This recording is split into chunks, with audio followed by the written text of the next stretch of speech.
Je m'appelle Yves Kergal, je suis cofondateur et président d'une société du numérique qui s'appelle Mon Avis Citoyen.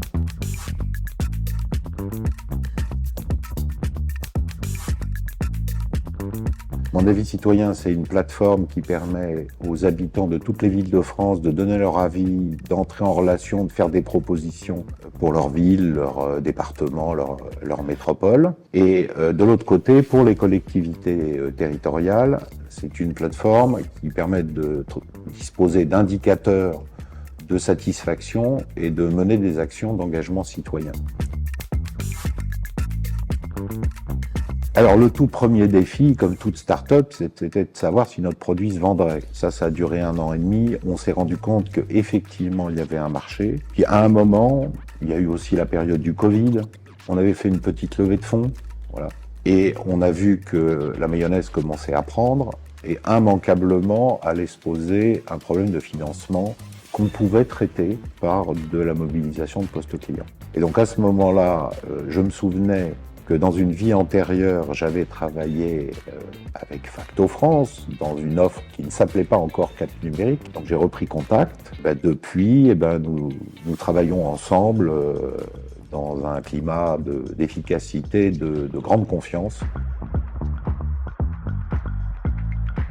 La première raison, c'est qu'on a des interlocuteurs qui comprennent notre métier. D'autant plus que nous travaillons sur un modèle d'abonnement avec une facturation à terme à échoir pour des clients publics. Et contrairement à ce qu'on pense, et à l'idée reçue, les clients publics sont des bons payeurs. Et oui, on a rarement des délais de paiement supérieurs à 45 jours. En revanche, il faut respecter un formalisme, il faut être très carré. Cap Numérique, c'est aussi un dispositif qui nous force à la rigueur, parce que si on n'est pas rigoureux, eh bien, le premier filtre, c'est vous. Ils font que, depuis qu'on a créé l'entreprise, on n'a jamais eu 1 euro d'impayé et quasiment jamais le moindre retard de paiement.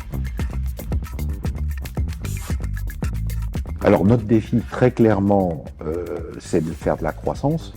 On est sur un modèle de l'ordre de 30% par an. Ça va nécessiter de mettre des équipes. Et malheureusement, les salaires sont payables à la fin du mois. Ou heureusement d'ailleurs, on va le dire. Donc ça va nous poser un problème de financement de BFR. Même si nous facturons à terme à échoir, ça pose une question de BFR.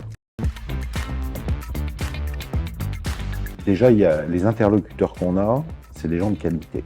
Ensuite, ils sont réactifs. Et ça, quand on parle du cash, pouvoir joindre son interlocuteur qui comprenne et qui réagisse rapidement, tout ça fait qu'on est dans un modèle où on est content de part et d'autre, toutes les raisons d'être certain qu'on va poursuivre avec le temps à se développer ensemble.